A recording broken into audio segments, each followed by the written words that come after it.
Welcome to the Smart Talk series, the show for professionals who want strategies, tips, and real talk about all things PR, marketing, and social media.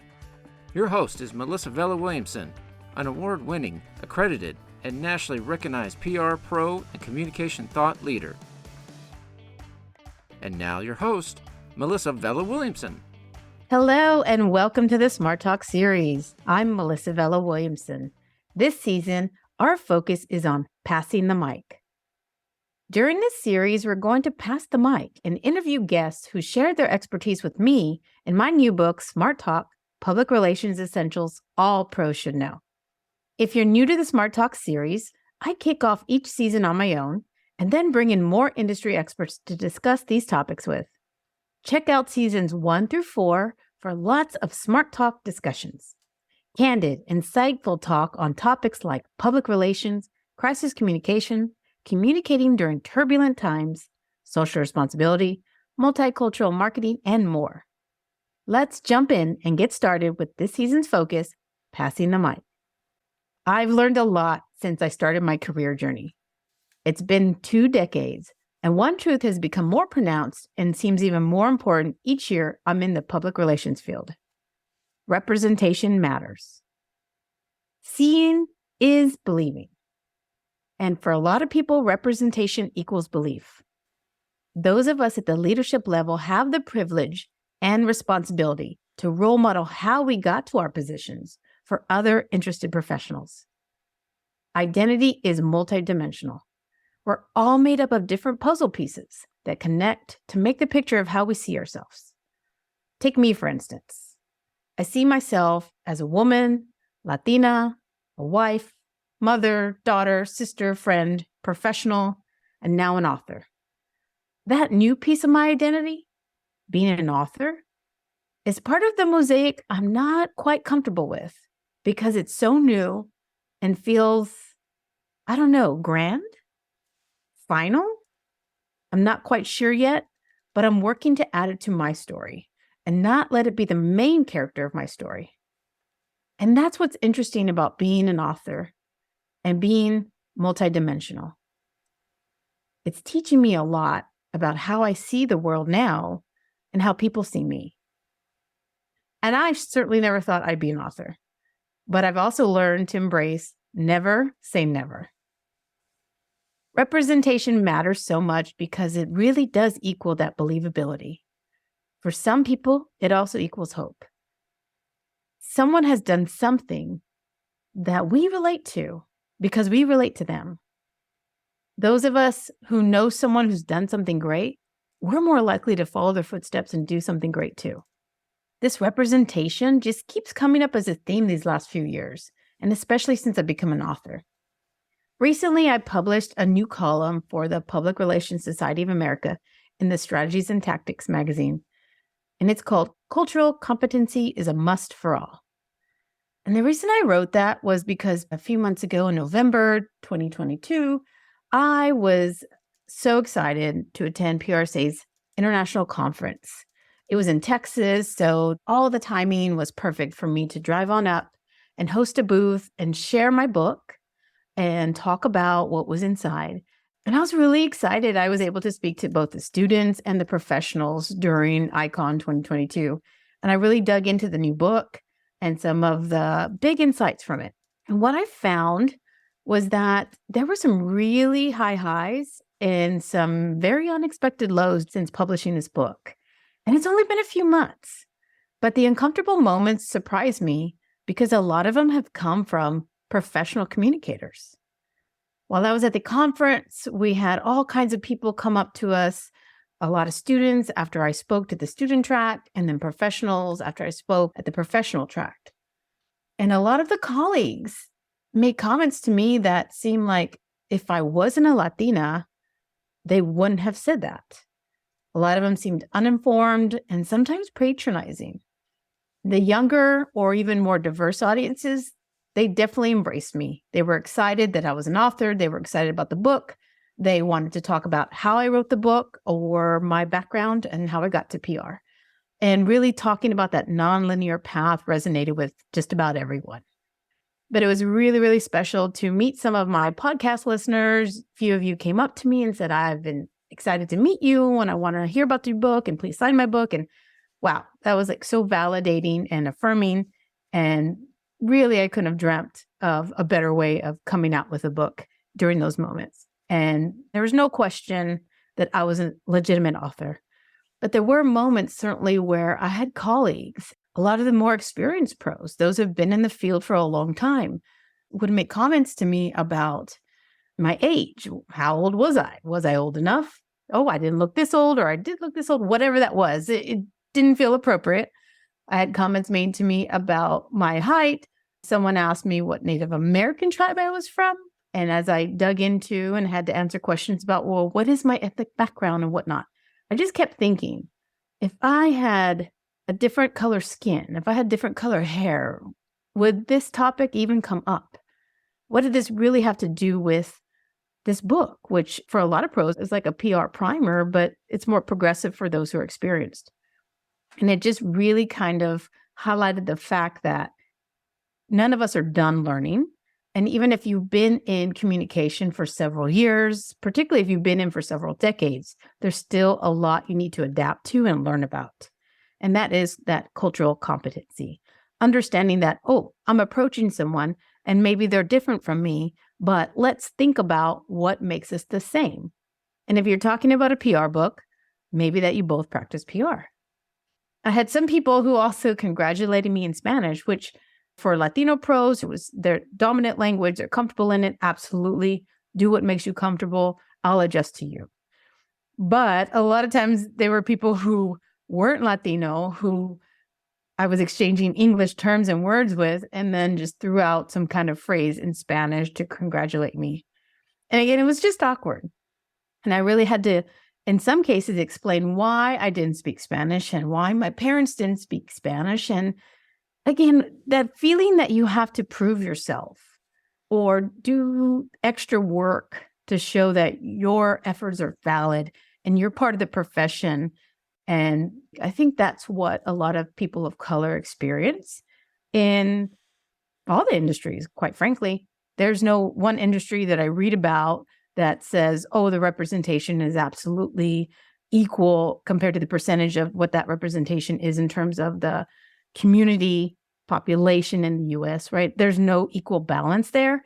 But having to do the extra work of, in some cases, defend yourself or defend your work is exhausting. And I was really surprised that at such a professional conference with esteemed professionals, those who are agency owners even, that was still happening.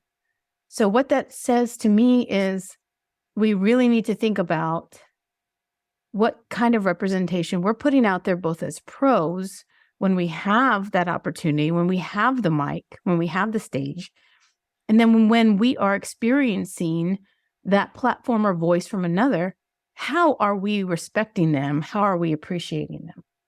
Because learning to respect and include people from all cultures and walks of life is really important to our success, is really important to our client success.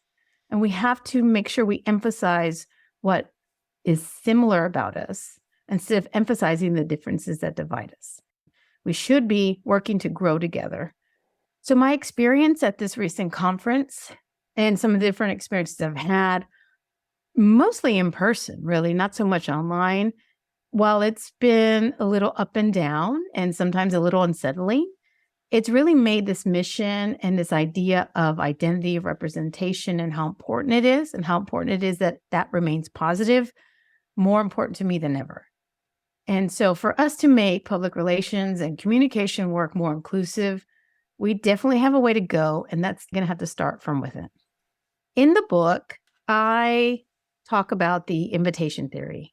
And that is my theory that from what I've experienced and seen, people of color or people who come from maybe adverse backgrounds or different backgrounds in the majority of wherever environment they're in may need special introduction or invitation to join that new environment or the new profession or the new field.